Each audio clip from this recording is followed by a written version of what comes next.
Hello, my name is Mario Bosch with Clean Cut Landscape of Metairie.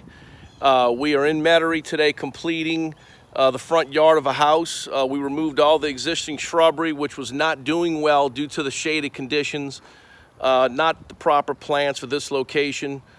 We came up with a new design and approved by the customer. We also installed grade A certified Zoysia sod along with a Rainbird fully automatic sprinkler system and LED garden lights. We also put some LED spotlights on the oak trees, which should light it up really good. Here we've got some Xanadu, which will do great in the shade. Japanese yew. You got some camellias, caladiums.